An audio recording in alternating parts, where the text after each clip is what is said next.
The problem with teaching an alpha king how to be charming is that eventually he might get good at it. And he might practice on you. This was the catastrophic flaw in Aurora Casey's otherwise immaculate life plan. Her plan, until last Tuesday, had involved color-coded binders, a thriving etiquette coaching business for the socially hopeless elite, and a strict policy of never, ever getting involved. Now her plan involved standing in a room with the most powerful werewolf on the continent, teaching him how to say nice things to women, and pretending that his undivided attention wasn't slowly dismantling her entire nervous system. The man's smile could curdle milk. His attempts at small talk had once been classified by his own beta as a geopolitical incident. King Zev Wildblood was her student, and she, in a spectacular failure of professional detachment, was beginning to wish he'd flunk out. Aurora stood beside the grand hearth in the king's private study, a room so large it had its own weather system. A faint, nervous draft circled her ankles. Her spine was a steel rod of propriety. Across the expanse of priceless rug, King Zev was wrestling with a compliment. It was not going well. He stared at a vase of funereal-looking lilies as if it had personally wronged him. His brow was furrowed in the same way it probably was when negotiating treaties or declaring war. He was a man of immense physical presence, broad-shouldered and radiating a low hum of power that made the air feel thick. Yet faced with the task of saying something nice about flowers, he looked like a man trying to solve a complex equation with a fish. "The flowers," he began, his voice a low rumble that vibrated in Aurora's teeth. He cleared his throat. "They are fulfilling their function as decorative flora." Aurora squeezed the bridge of her nose. "Your Majesty, the goal is to charm a potential mate, not to conduct a botanical performance review." His head snapped toward her, his silver eyes, the color of a winter sky just before a blizzard, filled with genuine confusion. "But it is an accurate statement. Accuracy is not the point. Emotion is the point. Try again. What do they make you feel?" Zev considered this. He looked back at the lilies. His wolf, a voice in his head that sounded suspiciously like a drill sergeant dictating a memo, offered its input. Assessment: plant life, non-threatening. Scent profile, cloying. Tactical value, 0. Suggest we move to meat-based topics. Zev ignored him. "They make me feel nothing. They are plants. If I were a bee, perhaps I would have an opinion. I am not." Aurora took a deep, steadying breath. This was her job. She was good at her job. She was an Omega who had built a career on teaching alphas how to behave, which was the ultimate irony. Most of her clients came to her through discreet referrals from desperate betas and panicking counsels. She was the invisible hand behind a dozen successful courtships, the woman who taught powerful men how to be seen while ensuring she never was. It was, if she was being honest with herself, the safest possible arrangement. You couldn't be hurt by something that didn't know you existed. Her wolf, whom she had privately called the Margin since she was 15, added a quiet annotation to this thought. See previous note, draft 7, on the difference between safe and numb. Author has been confusing the two since approximately age 12. Correction remains pending. The Margin was not like other wolves. Most wolves spoke in instinct and impulse. The Margin spoke in footnotes. It annotated Aurora's internal monologue with the calm, precise persistence of an editor who had been reviewing the same flawed manuscript for 26 years. Aurora's grandmother had been an editor of etiquette manuals, a woman who lived in red ink and margin notes, and who had taught Aurora that correction was a form of love. When Aurora's wolf needed a voice she couldn't simply ignore, it chose that one. The red ink. The editorial annotation that said, "I see what you wrote, and I see what you meant, and they are not the same thing." You could argue with a feeling. You could not argue with a well-sourced footnote. "Let's pivot," Aurora said, her voice unnaturally bright. "Forget the flowers. Let's return to Lesson 3, the art of the personal compliment. Find something you appreciate about me and articulate it." He turned his full attention to her. It was like being pinned by a searchlight. The low hum of his alpha presence intensified, and the fine hairs on her arms stood at attention. This was the part of the lesson she was beginning to dread. His gaze was so direct, so unblinking, It felt like he was performing a spiritual audit. He catalogued her, from the ridiculously sensible bun she twisted her hair into each morning to the worn leather of her practical shoes. This is fine, Aurora told herself firmly. This is a clinical exercise. I feel nothing. The margin, citation needed. See, goosebumps, left forearm. See also, the fact that you chose the blouse with the good neckline today. Recommend the author stop lying in her own manuscript. Subject, Aurora Casey. Status, mate. Scent profile, rain, old books, and correct. Correction, perfect. Observation, she is holding her breath. Respiration rate is elevated. Pupil dilation noted. Hypothesis, our proximity is having the desired biological effect. Zev's jaw tightened. His wolf was a terrible co-pilot for social interaction. Your posture, he said finally, is structurally sound. Aurora's shoulders slumped. We're trying to inspire romance, Your Majesty, not approve a building permit. It is a sign of discipline and self-respect, he argued, a flicker of frustration in his eyes. That is admirable. It's a compliment for a soldier, not a potential queen. She paused, then added, more gently, and if you ever say that to a woman at the gala, she will assume you are an architect with a very narrow specialty. Try again. Softer. More personal. She hesitated, her heart beginning a frantic tap dance against her ribs. Try my hair. Hair is usually a safe starting point. He studied her bun with the intensity of a man examining a battlefield map. Your hair is efficiently contained. It's a bun, Your Majesty, not a prisoner of war. I meant it as praise. Loose hair is a tactical liability. Yours is securely fastened. It shows forethought. Aurora pinched the bridge of her nose again. At this rate, she was going to leave a permanent mark. Let's try a different approach. Forget specifics. Just try saying something warm. Something that would make a woman feel appreciated. Zev straightened. He seemed to gather himself, the way he might before addressing a war council. You are a competent professional, and your organizational systems inspire confidence. That's a performance review, not a compliment. It was sincere. I don't doubt it, but sincerity without warmth is just a performance review with feelings. We need to find the overlap between what you genuinely think and what a normal person would want to hear. She took a breath. Last attempt. Eyes. Eyes are always a safe bet. Find something you notice about my eyes and say it. He focused on her eyes. The silence stretched, becoming a tangible thing in the room. He leaned forward slightly, his own silver gaze intense and analytical. For a terrifying moment, she thought he was going to try to measure the distance between her pupils. Your eyes, he said, the words slow and deliberate, as if he were tasting them first, are adequate. Aurora blinked. Once, twice. The word landed in the space between them with the grace of a dropped anvil. Adequate. Her eyes, which her mother had always called her best feature, were adequate. A slow, hot flush crept up her neck. This was fine. This was a teaching moment. She was a professional. For the record, the flush currently ascending the author's neck is not professional. It is personal. It is also spreading to the ears. This has been noted for the file. Adequate, she repeated, her voice a marvel of calm. An interesting choice.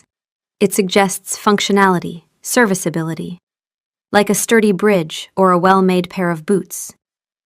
A flicker of something, panic, crossed his face.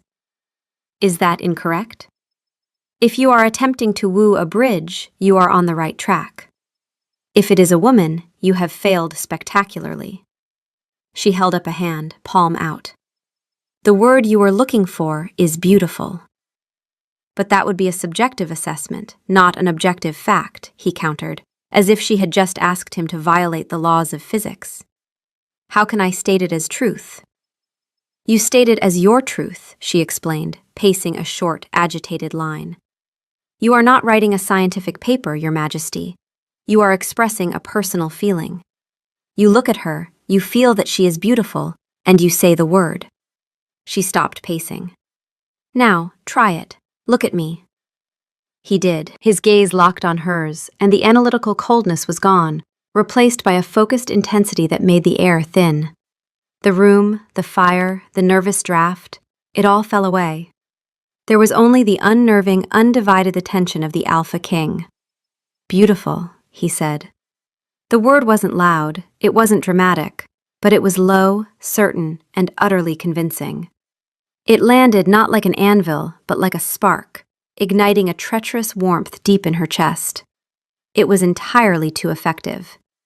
He said it like it was an undeniable fact, a truth he had just discovered and was now announcing to the universe with the same casual authority he used to sign treaties. Her breath hitched. Her carefully constructed professional composure began to crack. The margin, for once, did not annotate. It simply underlined the moment and wrote, in very small letters, "Told you." Target acquired, his wolf noted with grim satisfaction. Phase 1 complete. Zev watched the wash of color on her cheeks, the slight parting of her lips. His wolf was right. The word had an effect, a significant, observable effect. He felt a strange, proprietary satisfaction that had nothing to do with passing a lesson. He had made her react. He had, for a single moment, breached the fortress of her perfect composure. And he found, to his great surprise, that he wanted to do it again.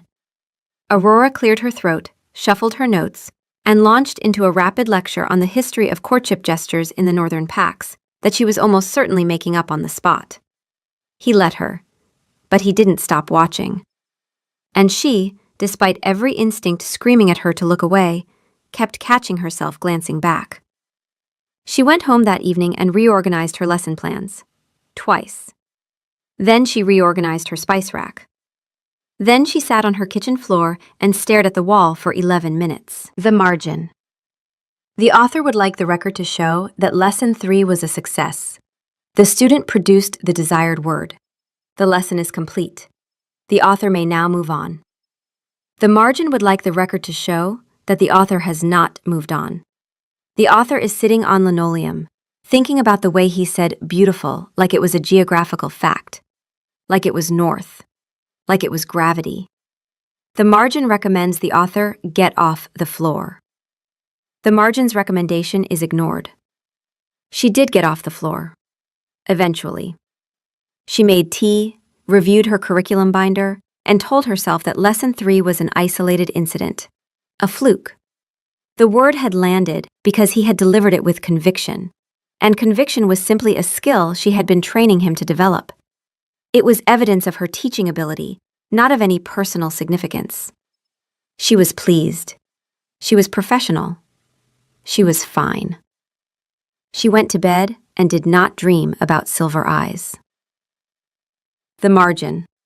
Citation needed. Lesson 4 was dining conversation. Aurora had set up a practice table in the study, complete with 3 different fork sizes, 2 water glasses, and a centerpiece that Zev regarded with deep suspicion. The goal was to sustain a charming conversation across a formal dinner setting without resorting to military terminology, trade statistics, or prolonged silence. The key to dinner conversation, Aurora began, arranging place settings with the precision of a surgeon, is curiosity. You ask questions. You listen to the answers. You build on what the other person says. You do not interrogate them about their pack's strategic mineral reserves. That happened once, Zev said. It happened at a state dinner, Your Majesty. The Duchess of Highcrest thought you were threatening an audit. I was interested in her iron deposits. It was a compliment. It was not received as one. She sat across from him and folded her hands. Let's practice. I am your dinner companion. I have just told you about my recent holiday to the coastal territories. Respond. Did you enjoy the tactical advantages of the coastline?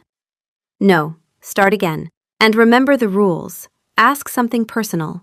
Show interest in feelings, not fortifications. He paused, recalibrated, and tried again. What was your favorite part of the trip? Good. That's good. Now I'll answer, and you respond to what I say, not to what you wish I'd said. She smiled, slipping into the role. My favorite part was the morning markets. They had these beautiful hand-painted lanterns. I bought 3. Why 3? One for my apartment, one for my office, and one because it had this blue glaze that reminded me of somewhere. I can't remember where. He looked at her with that unnerving focus. The lake near the southern border. There's a stretch of water that turns that exact color at dawn. I have seen it during training exercises. She blinked. That was not the response she had prepared for. It was specific, personal, and deeply observant. It suggested he was not just listening to her words, but connecting them to his own experience. It was, annoyingly, perfect. That's actually very good, she said, momentarily thrown out of instructor mode. I was not trying to be good, he said. You mentioned a color. I knew where I had seen it. I do not understand why that is a skill that requires teaching. Because with anyone else, it wouldn't be, she thought. It's only a problem when you do it with me. The author has just admitted, internally, that the student's attention is a problem only because it is directed at her. This is a significant development. The margin has highlighted it, underlined it, and added a flag for future reference. The author will pretend she did not think it. The margin will not pretend. The lesson continued. He asked her about her favorite book, her worst client, whether she preferred tea or coffee. Each question was blunt, unpolished, and entirely sincere. He did not perform curiosity. He was simply curious. About her. And with each answer she gave, she felt the invisible thread between them pull a little tighter. She ended the lesson on time, packed her things efficiently, and did not think about the lake at dawn. She thought about it all the way home. Lesson 5 was body language. This was supposed to be safe territory, clinical, academic. There was a handout. The problem was that Zev was a wolf.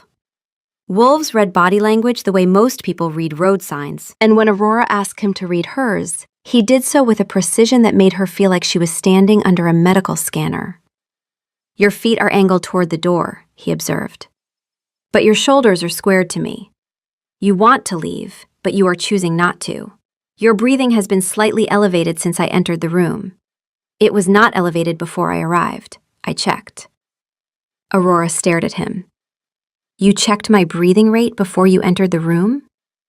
I listened from the corridor. Your resting respiration rate is 12 breaths per minute. It is currently 16. The margin.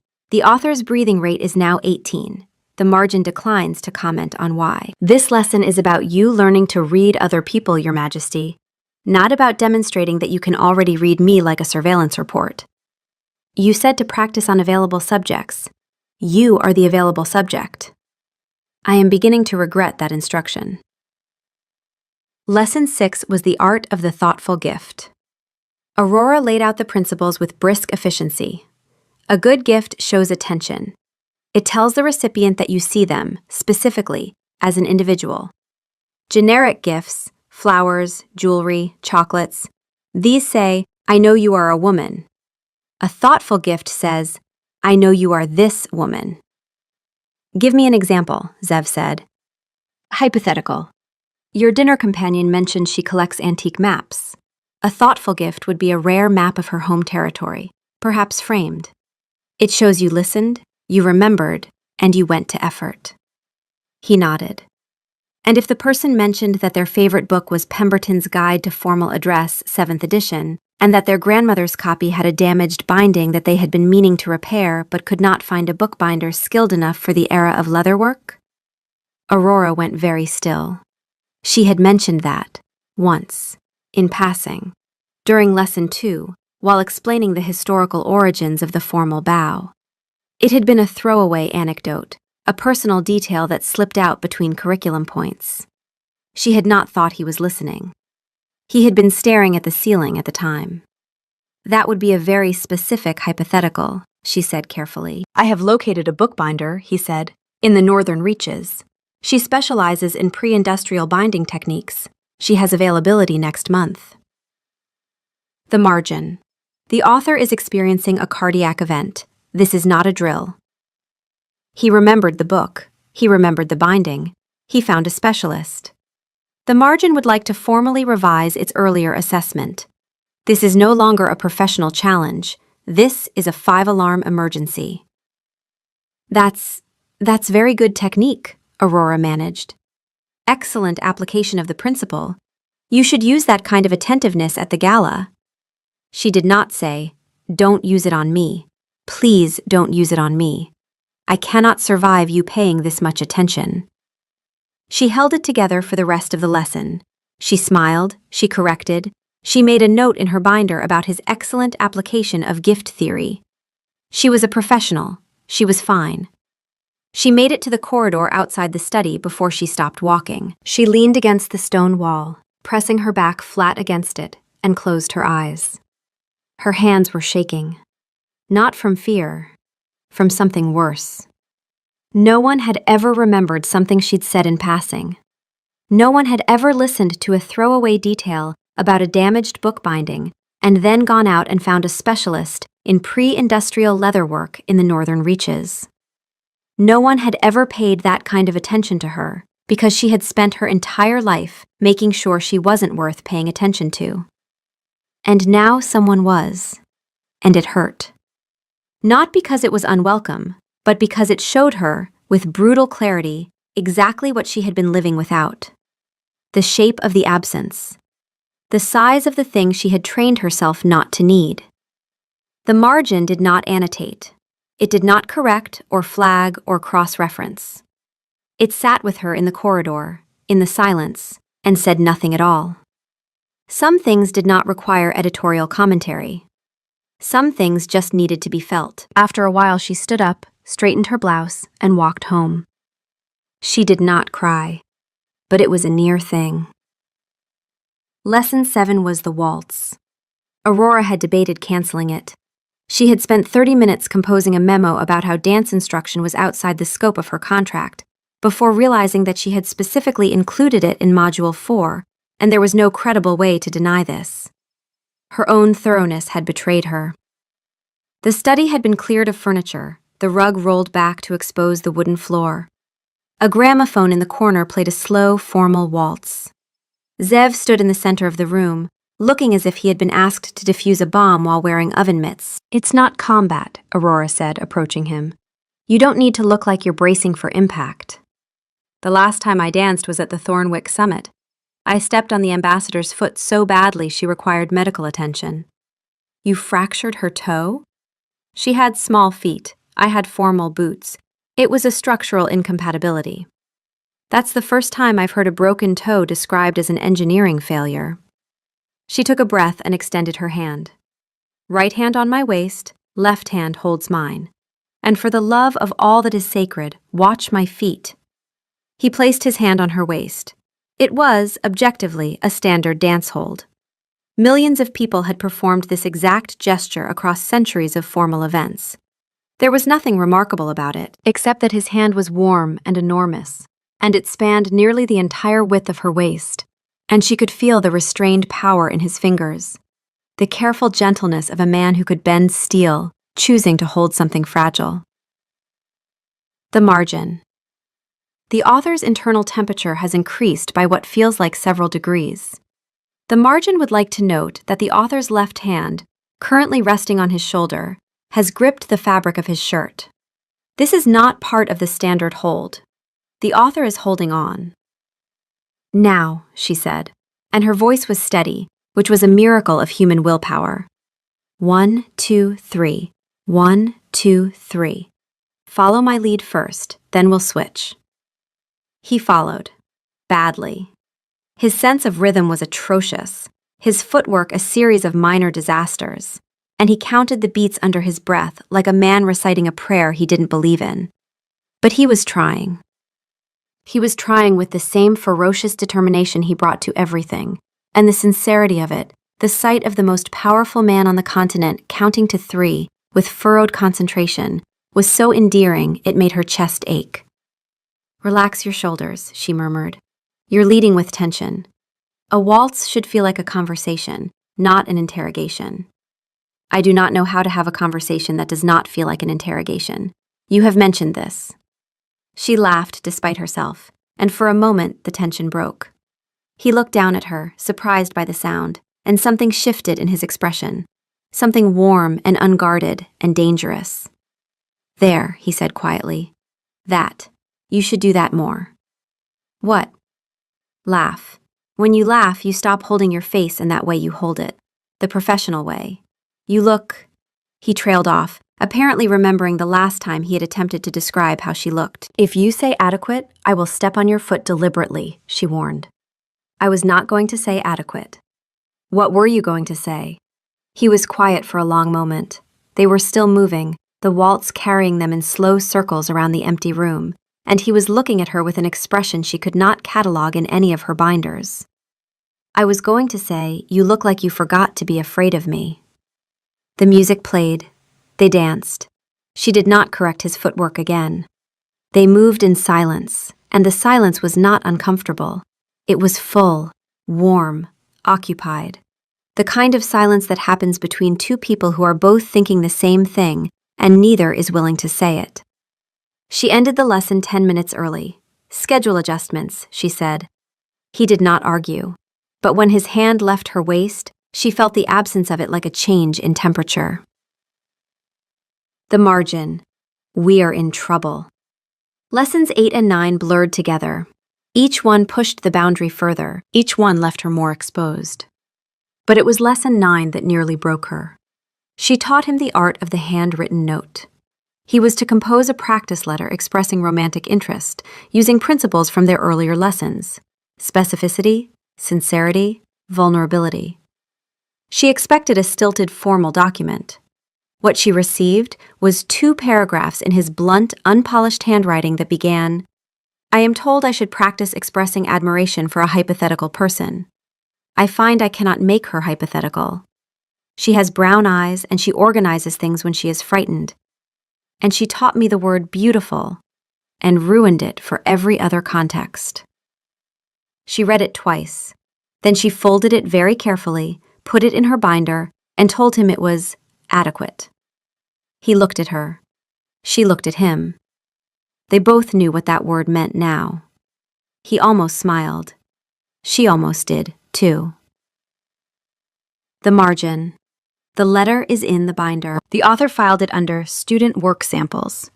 It is not a work sample. The margin has flagged this misclassification, but expects no correction. Later that week, as she was packing up her binders after Lesson 9, she made the mistake of stopping to examine the ornate carvings on the blood oak throne that dominated the hall outside the study. It was impossible to ignore, really. The thing was massive, ancient, and radiated a low, sentient awareness that prickled against her skin like static. She had passed it every day for weeks and never quite gotten used to it. "It rejected a queen once, you know," said a voice behind her. She turned to find Greta, one of the elder serving women, polishing a candelabra with the serene efficiency of someone who had been maintaining this castle since before Aurora's grandparents were born. Queen Iselda, consort to King Aldrich III.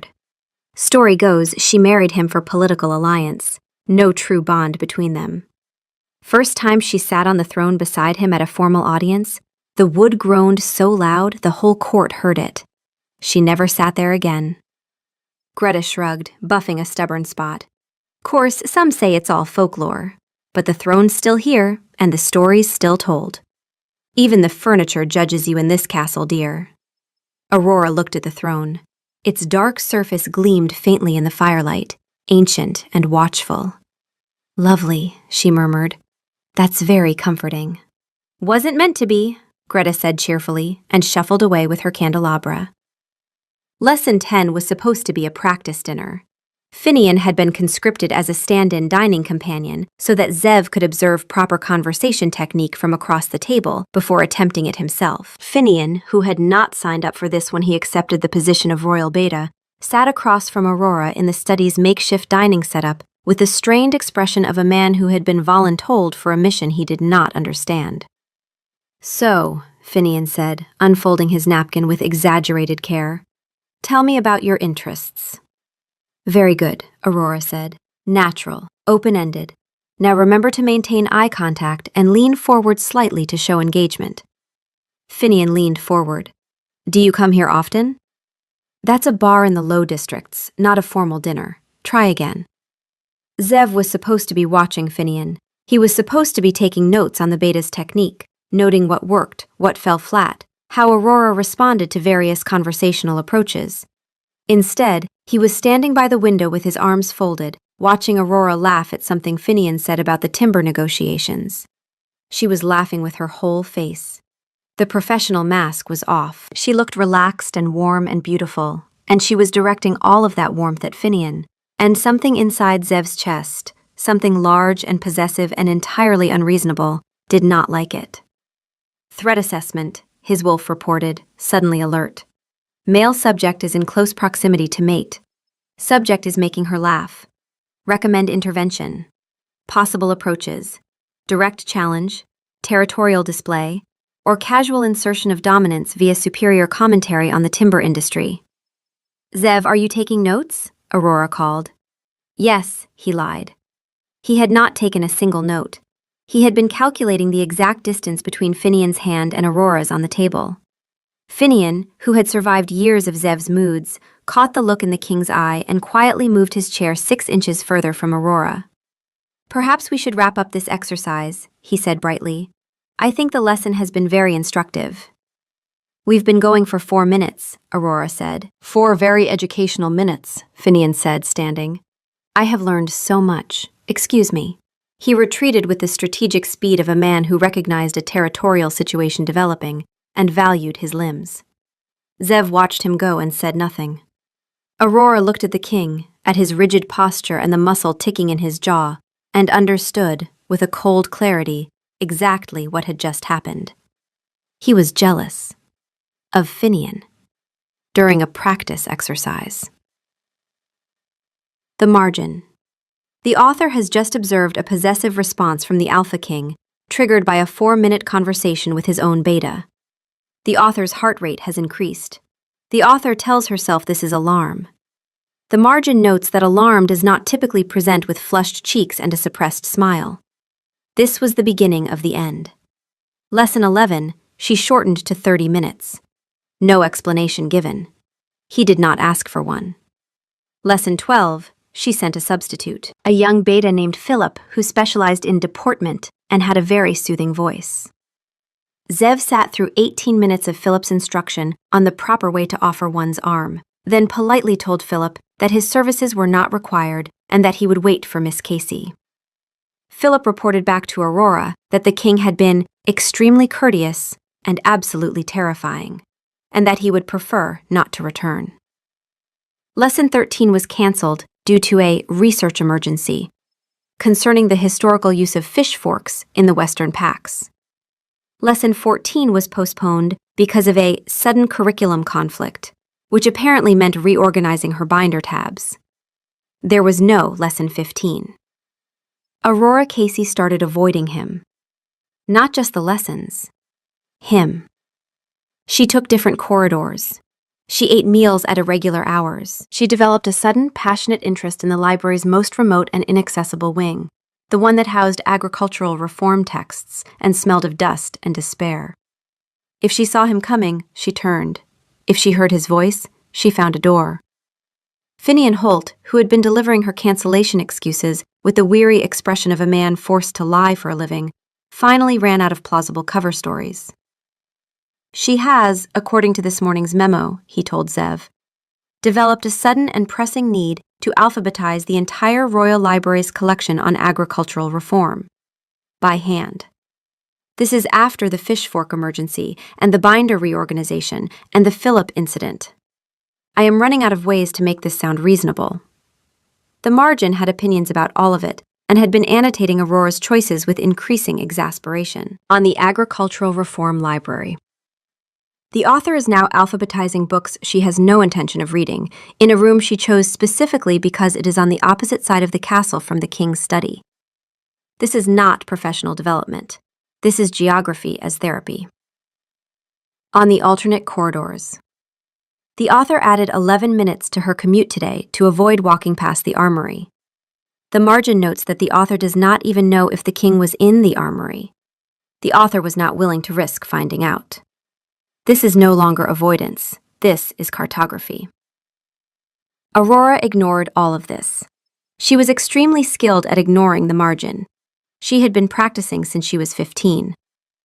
Zev was not a man skilled in social nuance, but he was the Alpha King. He noticed patterns. He noticed the way Aurora now stood on the opposite side of any room, using tables and chairs as defensive fortifications. He noticed how her gaze skittered away from his the moment he met it. And he noticed the smaller things. The way the castle seemed to swallow her. How the footman who held the study door each morning would nod to Zev, bow to Finian, and simply look through Aurora as if she were a piece of furniture that had wandered into the wrong room. How the head steward, Marcus, had stopped Aurora in the corridor last week to ask Finian, who was standing 3 feet behind her, when the king's little helper would be done cluttering up the schedule with her lessons. Aurora had smiled politely, sidestepped, and continued walking. She hadn't reacted. She hadn't protested. She had absorbed it with the practiced ease of a woman who had been looked through her entire life. What Zev didn't see was what happened next. Around the corner, out of sight, Aurora had stopped. She had pressed her thumbnail into the pad of her index finger, a small, private pain to anchor herself. The king's little helper. Of course.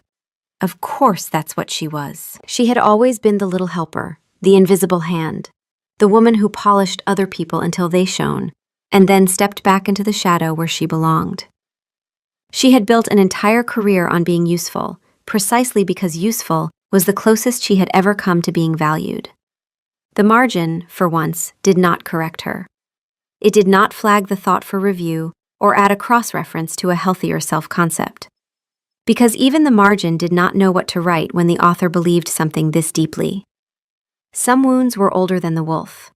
Some wounds were the foundation the whole manuscript was built on. She had walked home that day without stopping at the library. She had not reorganized anything. She had sat in her apartment and been very, very still. It was, Zev realized from his side of the wall, not a single wound. It was a callus, built up over years of being treated as a service provider, a tool, a means to an end. She was the woman behind the curtain, and she had long ago stopped expecting anyone to notice the curtain was there. It bothered him. It bothered him in a way he couldn't articulate, like an itch in a place he couldn't reach. His wolf, predictably, was less nuanced about it. Subject is engaging in evasive maneuvers. Analysis, she is afraid. Query, of us or of the bond? Secondary observation, the steward who addressed her as the king's little helper should be reassigned to latrine maintenance. Zev stood by the massive window of his study, looking out over the training grounds where young wolves sparred in the morning mist. He wasn't watching them. He was thinking about the scent of old books and rain. He was thinking about the precise shade of brown in her eyes when she was exasperated with him, which was most of the time. She is avoiding me, he said to Finian, who was attempting to sort through a mountain of official correspondence. Yes, Zev, she is. She has been for 11 days. I have been delivering her excuses. I am tired of delivering her excuses. The fish fork one was beneath both of us. Why? Finian finally looked up with eyes that held the accumulated weariness of 1,000 royal blunders. Because you are a terrifyingly effective student, Zev, and Aurora Casey is a professional who has just discovered her star pupil is about to accidentally set fire to the classroom. With her in it. Zev processed this. It was a metaphor. He was getting better at metaphors. The fire was the inconvenient, uncontractual feeling growing between them. The goal was for me to improve. The goal was for you to improve enough to secure a politically advantageous mate at the Grand Prospect Gala next month, Finian corrected gently. The goal was not for you to turn your full, undivided, high-beam headlight attention onto your etiquette tutor and make her question every life choice she has ever made. He sighed, rubbing his temples. I tried to warn the council. Teaching someone to be charming is dangerous enough. Teaching someone to be charming when they have the emotional focus of a missile guidance system is a recipe for collateral damage. She is not collateral damage, Zev said quietly, and there was something in his voice, a low current of protective intensity, that made Finian look up sharply. "No," Finian agreed, his voice careful. "She isn't. Which is exactly the problem, isn't it?" Zev did not answer. He did not need to. Zev turned from the window. He had a singular focus when he wanted something. It was what made him a good king and a terrible dinner party guest. And right now, he wanted an answer. From her. He swept out of the room, his long strides eating up the hallway carpet. Finian just dropped his head into his hands. Aurora was in the library, a place that was her personal sanctuary. It was quiet, smelled of history, and the people in the books never said things like adequate. She was perched on a rolling ladder, pretending to be deeply absorbed in a dusty tome titled Crop Rotation in the Sunstone Delta, a study in fallow field management. It was, objectively, the least romantic book in the entire castle. She had chosen it deliberately.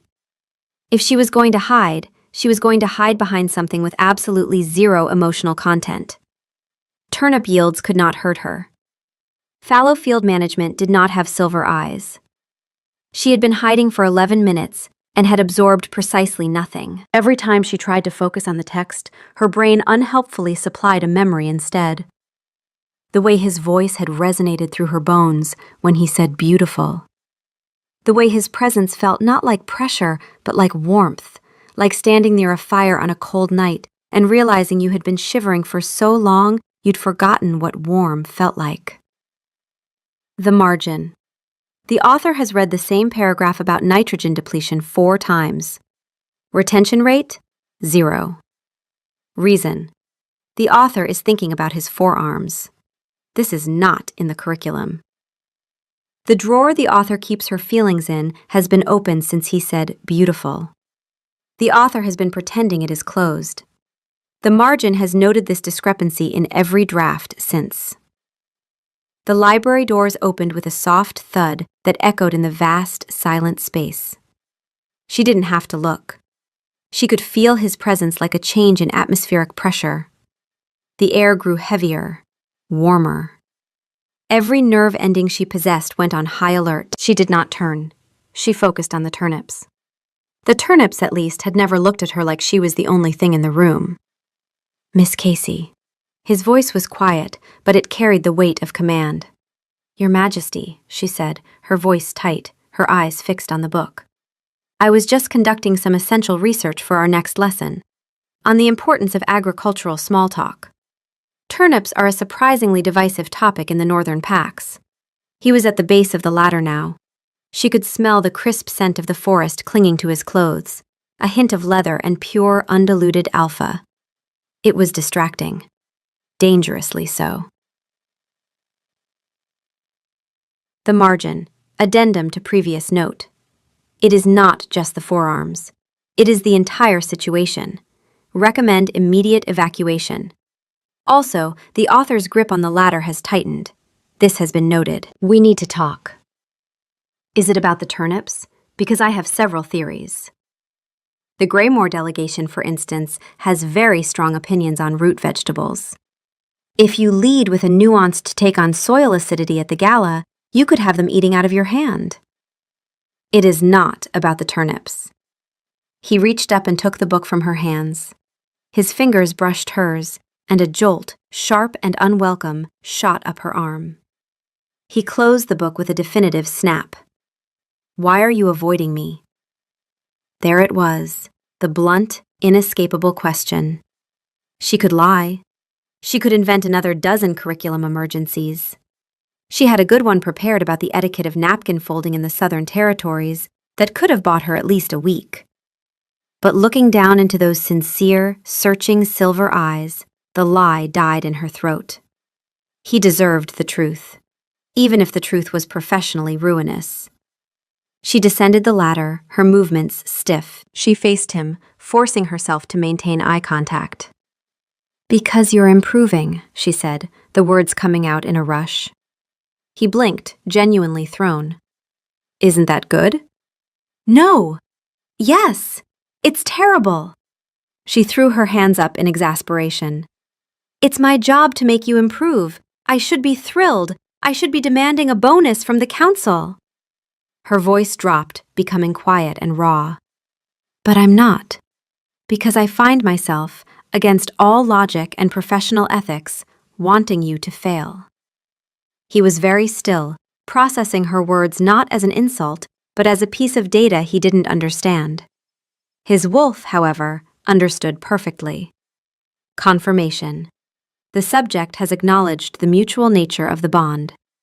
Protocol dictates Phase 2 may now commence. Fail with them, Zev said, his voice a low murmur. He took a small step closer, invading her carefully maintained personal space. Or fail with you? Aurora's breath caught. The distinction was critical. That's not. The goal is for you to succeed with an appropriate mate. The author is aware that she did not answer the question. The margin is also aware. The evasion has been logged. What if I only want to pass with one person? He asked, his gaze unwavering. He was closer now, so close she could see the flecks of darker gray in his irises, the tiny scar above his left eyebrow that she had never noticed before. That defeats the entire purpose of my employment, she whispered, her resolve crumbling. He tilted his head, a gesture she'd seen him use when considering a complex political maneuver. But there was no coldness in it now, only a quiet, devastating intensity. Does it? That was it. That was the moment the last of her professional armor disintegrated. He wasn't just learning the lines she gave him, he was rewriting the entire play. And he was casting her in the lead role. She couldn't do this. She couldn't be the tool that fixed him for someone else. Not when he looked at her like that. Not when her chest ached with the effort of pretending she didn't want to close the remaining distance between them. She was the hired help, the consultant, the woman behind the curtain. She didn't get to be on stage. That wasn't how this story went. Not for someone like her. The margin. The author is about to make a decision she will regret. The margin formally objects. The margin notes that someone like her is an undefined term that the author has never once examined honestly. The margin requests for the 27th time that the author revise this section of her self-concept. Request denied, as always. Noted with disappointment. She took a step back, putting distance between them. It felt like tearing something. I resign, she said, the words tasting like ash. I'll submit the official paperwork in the morning. The council can find you another tutor, someone sturdier. Someone who wasn't currently melting into a puddle of unprofessional feelings on the library floor. She turned and walked away, her back ramrod straight, every inch the consummate professional making a tactical retreat. She didn't see the look on his face as she left, a look of quiet, unshakable determination. King Zev Wildblood had never failed at anything he truly wanted. And he was just beginning to understand what that was. The resignation paperwork sat on Zev's desk for 3 days, a crisp white declaration of surrender that he refused to acknowledge. He did not sign it. He did not forward it to the council. He used it as a coaster for his morning tea, leaving a faint circular stain on Aurora's perfect calligraphy. It was the pettiest thing he had done all year, and it brought him a disproportionate amount of satisfaction. On the second day, he accidentally dripped honey on it. He did not clean it up. On the third day, he read it again, focusing on her handwriting. It was precise, elegant, and slightly angry. The loops on her G's were tight with suppressed emotion. The signature at the bottom was a sharp, decisive slash, the penmanship equivalent of a door slamming. He found it beautiful. This was, he recognized, a problem. Strategic delay is an effective tactic, his wolf noted approvingly. However, a more proactive approach is recommended. The subject is fortifying her position. She has been observed color-coding her sock drawer. This is a sign of extreme emotional distress. Additional intelligence. She has canceled her subscription to the Royal Herald and returned 3 library books early. These are the actions of someone preparing to disappear. The wolf paused. We do not permit this. For once, Zev was in complete agreement. On the third night, after the castle had gone quiet, Zev went to the armory. Not to organize. Everything was already in its place. There was nothing left to arrange, nothing left to straighten or sort or impose order on. He stood among the weapons and the silence, and found that he had run out of things to fix. He sat on the floor. The king of all werewolves, sitting on cold stone in the dark, surrounded by instruments of war that could not help him. His wolf was quiet. Not the tactical silence of a predator waiting for the right moment, just quiet, the way a companion goes quiet when there is nothing useful left to say. Zev had never been refused, not in any way that mattered. He had taken territories, won challenges, commanded armies.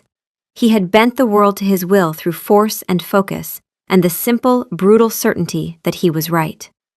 But Aurora had not refused him out of weakness or strategy. She had refused him because she believed, in the deepest part of herself, that she was not meant to be chosen. And he could not conquer that. He could not challenge it to a duel. He could not organize it into submission.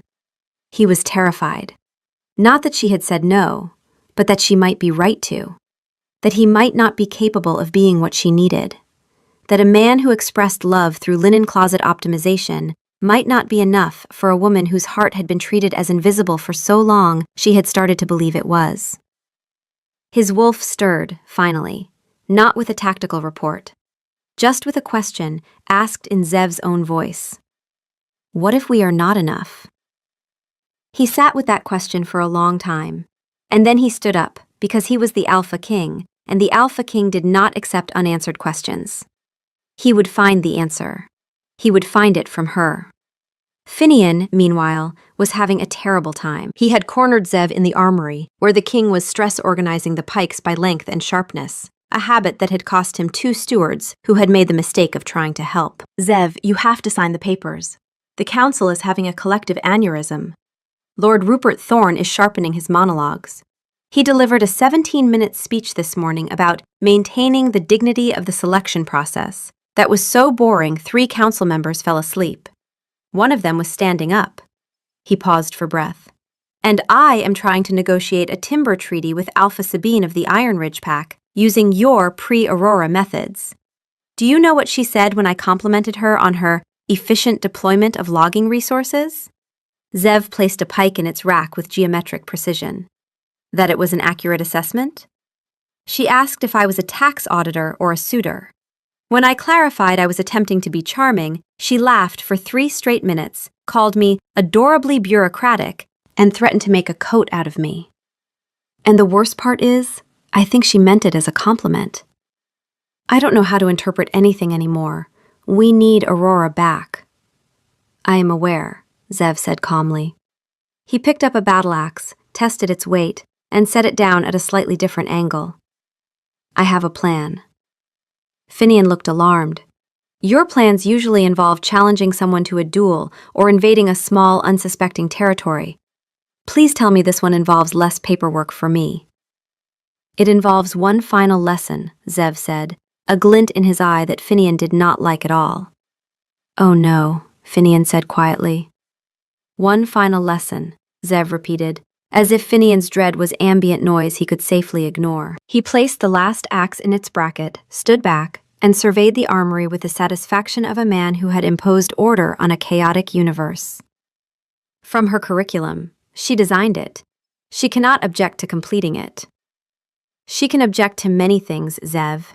She is extremely skilled at objecting. She once objected to the font on a seating chart for 14 minutes. Module 7, Zev continued undeterred. The Grand Gesture. Section 4B, the Marriage Proposal. Finian opened his mouth, closed it, opened it again, and then sat down on a weapons crate with the resigned air of a man watching a controlled demolition that was about to become uncontrolled. You're going to ask your etiquette tutor to teach you how to propose, and then you're going to propose, to her, using the lesson she is teaching you. That is correct. That is either the most romantic thing I have ever heard or the most unhinged.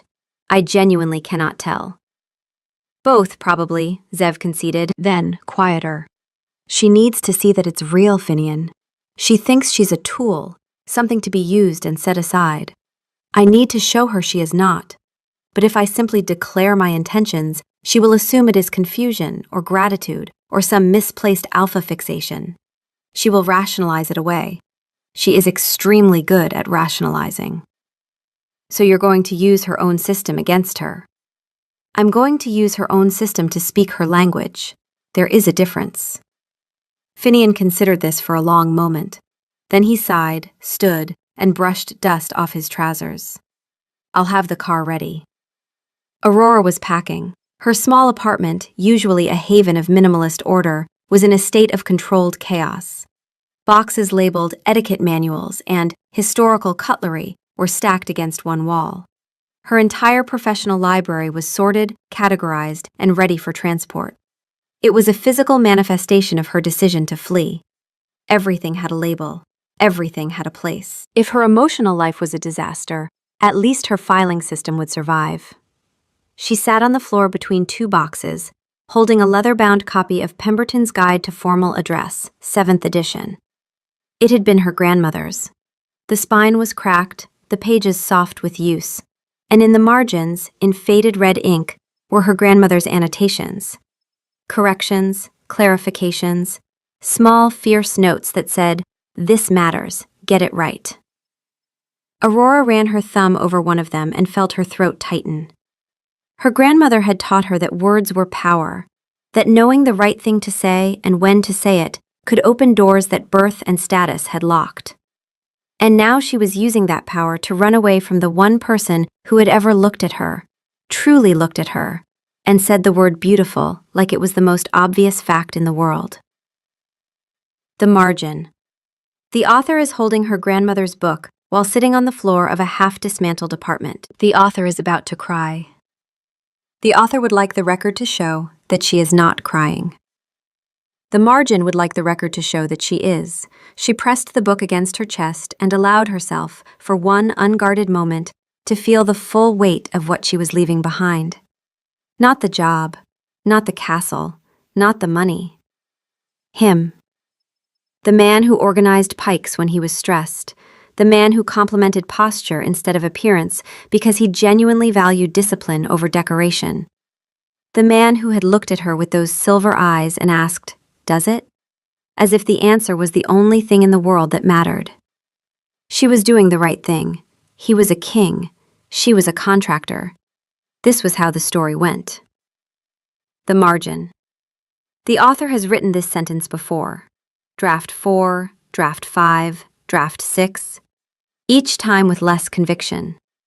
The margin notes that "this is how the story went" is not a fact. It is a choice disguised as an inevitability. The author knows this.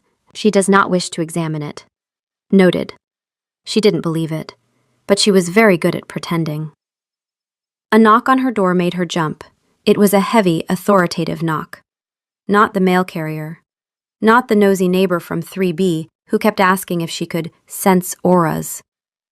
She knew who it was before she even opened the door. King Zev Wildblood stood on her doorstep, looking entirely too large and out of place in the mundane hallway of her apartment building. He wasn't wearing his royal finery, just simple black trousers and a gray shirt that stretched across his broad chest in a way that was frankly inconsiderate. He held a single, crisp piece of paper. Her resignation. The tea stain was clearly visible, a perfect ring of Earl Grey on what had been her finest calligraphy. The margin. He came. The margin would like the author to note that the king of all werewolves is standing in her hallway holding a document she wrote, and he appears to have used it as a coaster. This is simultaneously the most disrespectful and the most endearing thing anyone has ever done to the author's calligraphy. "You have a tea stain on my formal withdrawal of services," she said, her voice tight. "I do," he agreed without a hint of apology. "I have not accepted it. Your contract is not concluded." "I believe it is. I taught you everything I could." "Not everything." His gaze was serious. "There is one final lesson you outlined in your curriculum. Module 7, the grand gesture.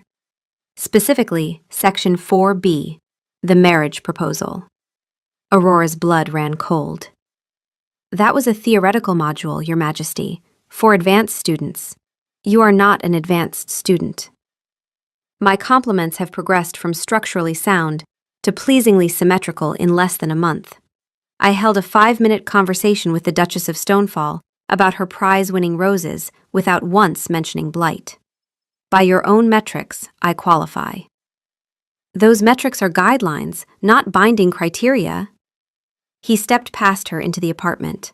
He did it with the calm authority of a man who was accustomed to entering rooms without waiting for permission, which, to be fair, he was. He surveyed the boxes, his expression unreadable. You are leaving. I am relocating, she corrected, closing the door because having the king of all werewolves standing in her hallway was the kind of thing that would give Mrs. Kapoor in 3B enough gossip fuel to last a decade. For professional reasons. This is a professional matter, he insisted, turning to face her. I must be prepared for the gala. I need to know how to do this correctly. This is the most important lesson. You cannot abandon my education at the final, critical stage. It would be unprofessional. He was using her own logic against her, wielding the word unprofessional like a weapon he knew she had no defense against. She felt the trap closing. Her wound, the deep-seated belief that she was a service to be used and set aside, ached with a familiar sharpness. He wanted one last use of the tool before returning it to the drawer. Fine.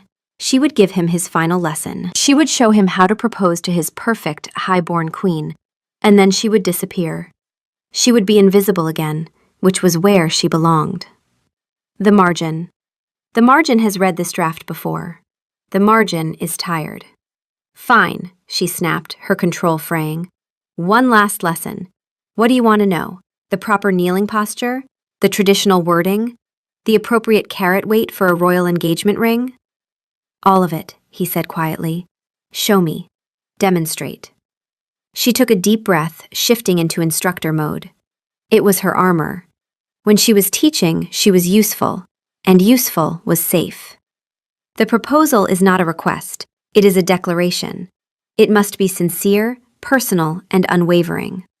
You begin by creating a moment of intimacy. You eliminate all distractions. He was already doing that, his sheer presence sucking all the air and attention in the room toward him like a gravitational field. You then articulate what the person means to you. You must be specific. Generalities are for treaties, not for mates. Anyone can say, "You are wonderful." A proposal must say why. It must be evidence of attention. He nodded, listening with an unnerving focus. Specifics. Go on. You reference a shared memory, something that is unique to the two of you. It shows you have been paying attention. It tells them they are not interchangeable, not a placeholder, not a role to be filled. Her voice caught slightly on the word placeholder, but she pushed through. Then you state your intention clearly. And you kneel. It is a gesture of surrendering your strength, of placing your power at their feet. It is the ultimate act of alpha vulnerability. I see, he said, his voice a low rumble. He looked at her, and the playful glint was gone, replaced by a terrifying sincerity. Like this? And then, in the middle of her half-packed, ridiculously small living room, King Zev Wildblood went down on one knee. The floorboards creaked in protest. The sight was so incongruous, so utterly world-altering, that for a moment Aurora forgot how to breathe. The king of all werewolves was kneeling to her. To an etiquette coach. Amongst boxes of forks. Your Majesty, what are you doing? This is the demonstration part. I demonstrate, you observe. I am practicing, he said, his silver eyes locked on hers. He reached out, not to touch her, but to take her hand. His grasp was warm and firm. And then his wolf went quiet. For the first time since the lessons began, there was no tactical commentary, no protocol check, no risk assessment. The constant military briefing narration that ran through Zev's mind like a ticker tape simply stopped. The silence was deafening. And in that silence there was only Zev, on one knee on a creaking floor, holding the hand of a woman who could say no. He was, for perhaps the first time in his adult life, completely and utterly terrified.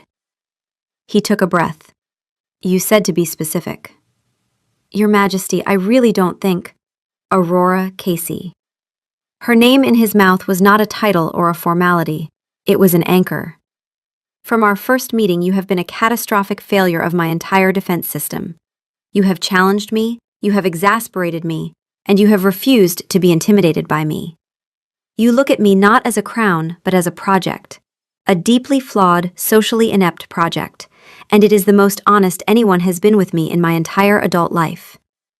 Her heart was hammering against her ribs, a frantic, wild drumbeat. This was not the lesson plan. This was a complete and total deviation.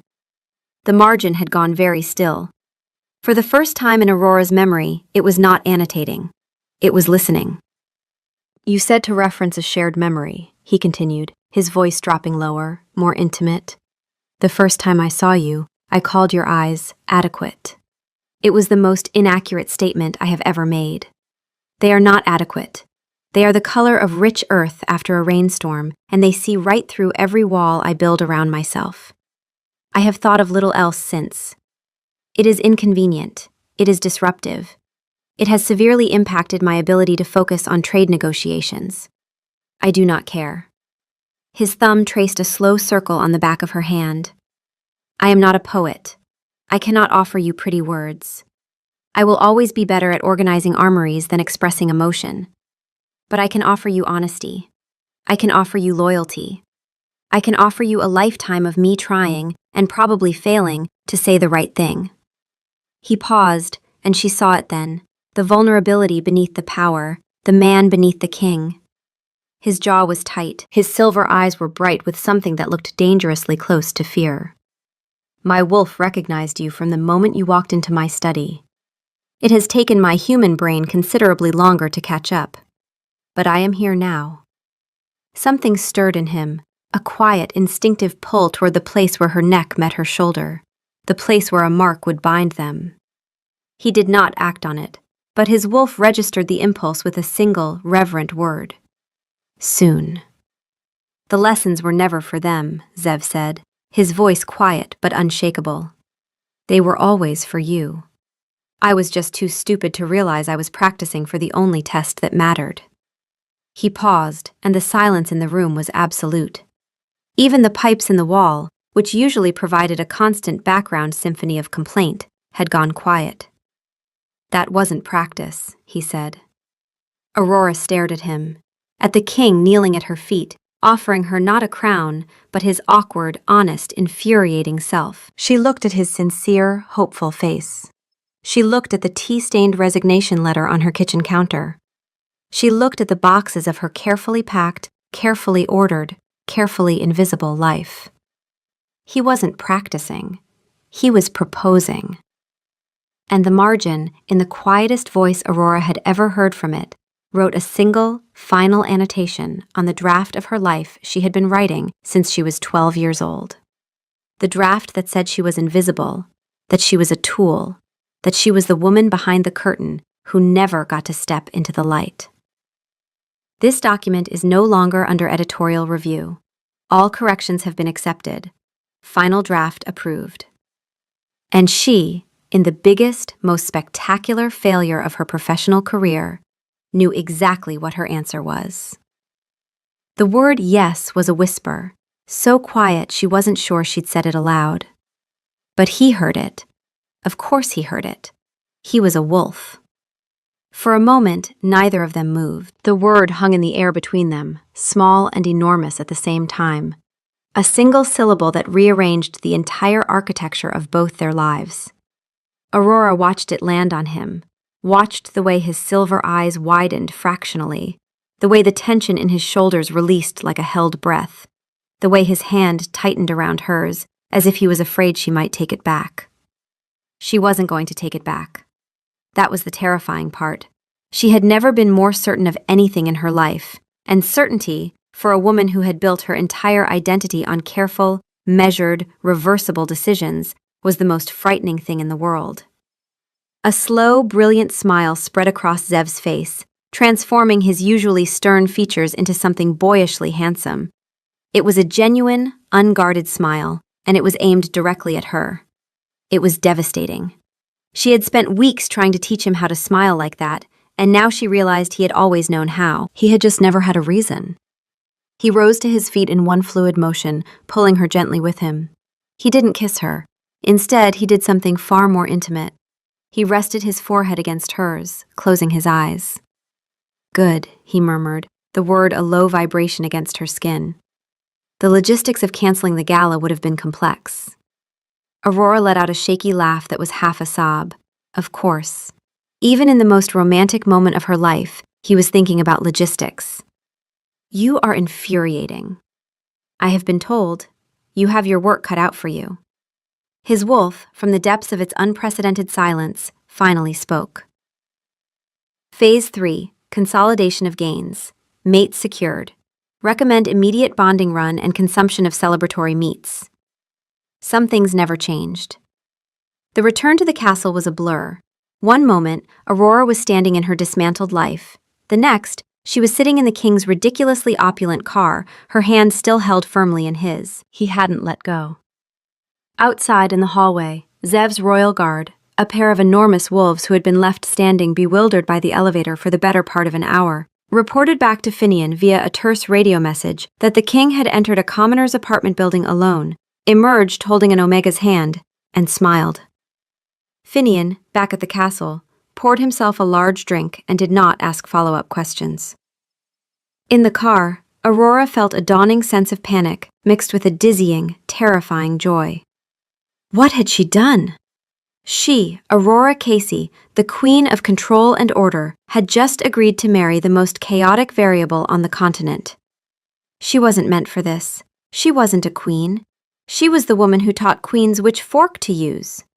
"You're spiraling," he said, not looking at her. "I'm not spiraling. I'm conducting a rational assessment of the catastrophic life decision I just made." "That's spiraling with a filing system." She let out a startled laugh despite herself. He was getting genuinely funny. That was possibly the most alarming development of all. The margin. The author would like to state, for the record, that she is terrified. The margin would like to state, also for the record, that she is smiling. Both things are true. Both things are allowed to be true. This is a new editorial policy. "The council is going to lose their collective minds," she said, staring out the window without seeing anything. Lord Rupert Thorne specifically. Zev's expression hardened at the name. "Thorne will be handled. He told me, at the gala rehearsal, that I was a good tool." Those were his exact words. The memory sent a fresh pang of humiliation through her. The casual, dismissive cruelty of it. She had been arranging place cards, and Rupert had stopped beside her, looked at her work, and smiled the thin, satisfied smile of a man inspecting a piece of equipment. "A good tool knows when its work is done, Miss Casey," he had said. "I do hope we can count on your discretion when this little project concludes." He hadn't waited for her response. He had simply walked away, as if she were a lamp he had switched off. "He was wrong," Zev said, his voice flat and cold in a way that suggested Lord Rupert Thorne's comfortable existence was about to become significantly less comfortable. "And I will enjoy correcting him." The council was, in fact, already assembled when they arrived. They had been summoned for an emergency session regarding the king's unprecedented and alarming refusal to engage with prospective mates. They were gathered in the throne room, a cavernous space dominated by the brooding presence of the blood oak throne at its center. Aurora's stomach lurched at the sight of it. Greta's story about Queen Iselda echoed in her mind, the throne groaning in rejection. She pushed the thought down. The margin did not push it down. The margin. See Appendix C. The throne rejected a queen with no true bond. Query for the author. Do you have a true bond? The margin knows the answer. The author knows the answer. The throne, presumably, will also know the answer. The air was thick with anxiety and expensive cologne. Lord Rupert Thorne stood at the forefront, his posture radiating smug authority. He was a man who had spent decades accumulating influence through careful positioning and strategic condescension. He had the kind of face that looked like it had been designed to peer down a long nose at things, and he used it with enthusiasm. The great doors of the throne room swung open, and all conversation ceased. Zev strode in, his alpha presence washing over the room like a physical force, demanding silence and attention. And at his side, her hand still held in his, was Aurora. A collective gasp rippled through the assembled lords and ladies. They looked from the king to the etiquette coach, their expressions ranging from confusion to outright horror. Someone dropped a goblet. It rang out against the stone floor like a small, scandalized bell. Rupert stepped forward, his face a mask of patronizing concern. "Your Majesty, we were just discussing the final preparations for the gala. Perhaps your consultant could wait outside?" He dismissed her with a wave of his hand, not even deigning to look at her. It was the same gesture he had used before, the gesture that said, "You are furniture." But this time, Zev was there. He stepped slightly in front of Aurora, a subtle, protective gesture that did not go unnoticed. "Miss Casey is not a consultant, and she will not be waiting outside. She is my intended mate." The silence that followed was so profound Aurora could hear the frantic beat of her own heart, the creak of old wood, and what might have been Lord Pembroke in the back row quietly choking on a pastry. Rupert's mask of concern dropped, revealing the cold arrogance beneath. He turned to the council, not even addressing Aurora directly, and spread his hands in a gesture of theatrical bewilderment. "We must be patient with His Majesty," he said, his voice dripping with silk-wrapped condescension. "Even a king can confuse gratitude for affection when the help is accommodating." He let the word accommodating hang in the air, weighted with implication. A few uncomfortable titters rose from the back of the room. The girl is a hired contractor, a commoner. She was engaged to polish the king's manners for a true queen, not to claim the throne herself. The wild bloodline requires strength, requires standing. This is not a matter of personal fancy. It is a matter of our pack's legacy and survival. A murmur of agreement went through the more conservative members of the council. Aurora felt herself shrink. This was what she had feared. They saw her exactly as she had always seen herself, a service, a tool, a placeholder that had overstepped. She could feel the old familiar weight settling on her shoulders, the gravity of a lifetime of being looked through, and she hated how easily it fit. The margin, quiet until now, stirred. It did not annotate with its usual dry precision. For the first time, it wrote in something that felt less like editorial correction and more like defiance. The margin. The author is not a placeholder. The author has never been a placeholder. The margin has been writing this correction for 26 years, and the author has never once accepted the edit. Accept the edit. But Rupert wasn't finished. He was a man who never used one word when 12 more cutting ones were available. "The blood oak itself will not accept such a dilution of the wild blood line," he declared, gesturing toward the throne with the dramatic flourish of a man who had rehearsed this in a mirror. "The throne has judged consorts for centuries. It rejected Queen Iselda. It will reject this woman, and it will diminish the crown for choosing her." This was his trump card, the ancient magic of the throne, a power no one dared question. All eyes turned to the massive, gnarled chair. It seemed to loom larger, darker, a silent judge in the center of the room. Zev looked at Aurora. He saw the fear in her eyes, the flicker of the old wound that told her she didn't belong. He saw the woman who had faced him down with nothing but her wits and a spine of steel, now wavering under the weight of centuries of aristocratic snobbery. And he made a choice. He released her hand, and for a heart-stopping moment, she thought he was letting her go. Instead, he turned to face her fully, in front of the entire stunned council. He brought 2 fingers to his own heart, held them there for a beat, and then extended them toward her. The room went absolutely still. It was a gesture from the old traditions, so ancient it was almost forgotten. Aurora knew it, of course, because she had studied every obscure protocol in every dusty book in every library she had ever entered. It was the salute of the first Alpha to the first Omega in the founding legends. It was not a gesture for a subordinate, or a contractor, or a tool. It was a declaration that, in his eyes, she was his equal, his queen. Several of the older council members had tears in their eyes. Lord Pembroke had stopped choking and was now openly weeping into his pastry. Then Zev turned to Rupert, his silver eyes blazing with cold fury. "The throne will accept whom I choose. And you, Rupert, will address your future queen with the respect she is due." He paused. "Or you will be addressing me from a cell. I hear the one beneath the East Tower has excellent ventilation." He offered his arm to Aurora. Her hand was trembling as she took it. He led her toward the dais, toward the imposing blood oak throne. The council watched, holding its collective breath. Rupert watched with a smug, certain smirk. He had staked everything on the ancient magic aligning with his snobbery. Zev sat first, the throne accepting his weight without a sound. He did not release Aurora's arm. He tugged her gently, inviting her to sit on the wide armrest beside him, a position of informal intimacy no queen had ever dared to take in this formal setting. She sat, her hip pressed against his, a part of him. The throne did nothing. There was no flash of light, no rumble of discontent. The ancient, semi-sentient wood remained silent, its grain warm beneath her touch. If anything, it seemed to settle, to exhale, as if a long empty space had finally been filled.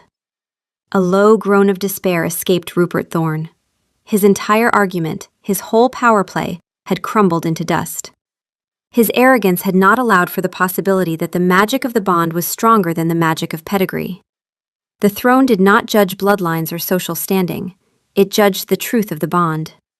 And the bond between Zev and Aurora was, apparently, true enough to make ancient wood purr. Zev looked out over his stunned council, his arm now resting protectively around Aurora's waist. "The Grand Prospect Gala will proceed as planned," he announced, his voice carrying to every corner of the room. "Not as a courtship event, but as the formal introduction of my queen." He let that settle. "Are there any other objections?" There were not. Aurora leaned slightly into him and murmured, just low enough for only him to hear, "You could have warned me about the throne gambit." "I didn't plan it," he murmured back. "I was going to argue constitutional law." "That would have been terrible." "I know. The throne was much more efficient." She almost laughed. She was sitting on the blood oak throne, in the arms of the Alpha King, in front of a council that had expected her to be dismissed like a spent candle. And she was almost laughing. Something in her chest, something old and tight and heavy, loosened a fraction. It did not disappear, but it shifted, like a door opening onto a room she hadn't known existed. The margin, very quietly, closed a file it had kept open for 26 years and began a new one. The epilogue of their story was not a neat, tidy ending. It was, much like their courtship, a chaotic and ongoing state of affairs. Aurora did not magically transform into a demure, graceful queen overnight. She was still Aurora, sharp, organized, and prone to sarcastic internal commentary, both her own and the editorial variety. Her official title became Queen Consort, but the pack soon gave her another, unofficial one, the King's Tactician. She became his most trusted advisor, her skill with words and diplomacy balancing his blunt force. She found, to her astonishment, that her voice was heard, that she was seen. At her first official reception, the head steward Marcus, the same man who had once called her the King's little helper, approached her with a silver tray and addressed her as Your Majesty. She looked him in the eye, said, "Thank you, Marcus," and did not gloat. She did not need to. She was no longer invisible. The margin. No annotation required. The record speaks for itself. Some mornings, she still woke up expecting the dream to end, but then Zev would grunt something from beside her that translated roughly to, "The planting reports need your review," and she would know, with quiet certainty, that she was exactly where she was meant to be. Zev did not become a smooth-talking romantic. He remained Zev, awkward, literal, and prone to expressing his love through logistical support. For their first anniversary, he presented her with a detailed, multi-volume plan for optimizing the castle's linen closets. She found it more touching than any poem. "Your strategic analysis of the trade dispute was formidably precise," he would murmur, and she would know he was saying, I love you. Their wedding was a beautiful, chaotic disaster. Zev knocked over a 7-tiered cake with an elbow. Finian, serving as best man, delivered a toast that was mostly a thinly veiled therapy session. She taught Zev Wildblood how to say something nice, he said, raising his glass. I don't know if that makes her a miracle worker or clinically insane. But either way, we owe her. And the royal howl of proclamation was a moment of pure comedy. Zev's howl was as enthusiastically tone-deaf as ever. Aurora, standing beside him under the full moon, was supposed to add her voice to his in harmonious unity. Instead, she laughed so hard she could barely make a sound. Her howl came out as a breathless, hiccuping wheeze. Zev, hearing her, grinned, and his howl wobbled spectacularly off-key. The pack laughed too. It was not a perfect howl, but it was a happy one. Lord Rupert Thorne was quietly retired to his country estate. Finian eventually secured his timber treaty with Alpha Sabine after he snapped, bluntly told her that her terms were outrageous. And she grinned, signed the paper, and invited him to dinner. One evening, months after the wedding, Aurora found Zev in the armory. He was polishing a helmet with ferocious intensity. It was his old habit, the stress organizing. She came up behind him and wrapped her arms around his waist, resting her head against his broad back. What's wrong? She asked softly. He sighed, the tension leaving his shoulders at her touch. The spring planting reports are a mess, and I have a meeting with the Riverbend Alpha tomorrow. He communicates entirely in fishing metaphors. I don't understand him. She smiled into his shirt. I'll handle the reports, and I'll write you a cheat sheet for the fishing metaphors. She picked up a nearby shield and deliberately set it down at a crooked angle, disrupting the perfect, geometric precision of his arrangement. He turned in her arms, a small smile playing on his lips. You're messing up my armory. Yes, she said, rising on her toes to kiss him. It was far too organized. It needed a little chaos.